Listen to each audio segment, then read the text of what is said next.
Welcome to another গরিব mehndi artist blog.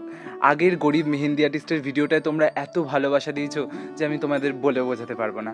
আমি আর আমার দিদি বেরিয়ে পড়ি বর্ধমানের একটা ব্রাইডের উদ্দেশ্যে। মেশো আমাদের স্টেশন অবধি ছেড়ে দেওয়ার পরে আমরা বর্ধমান স্টেশন নেমে সেখান থেকে একটু টোটো করে গিয়ে আমরা পৌঁছে যাই লোকেশানে। লোকেশানটা ছিল অসম্ভব সুন্দর, আমার তো খুবই ভালো লেগেছে, তোমাদের কেমন লেগেছে জানিও।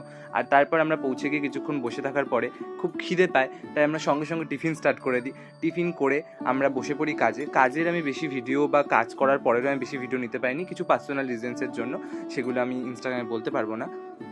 আর্টিস্ট আমরা স্টেশনে বসে সাবু খাচ্ছে, যে উপরে খাচ্ছে, এই যে আমি নিচে বসেছি, আমাকে সাবু দেয়ও নি, আমি ফাঁকা গিয়ে নিয়ে বসে আছে, এই যে কলা সাবু খাচ্ছে স্টেশনে। গরিব মেহেন্দি আর্টিস্ট, তোমরা ভাবো না পয়সা পাই, ব্যাংক পাই। এই যে তোমরা সাবু খাবে, খেয়েছো কখনো? খাবেই করে, তোমরা তো গরিব।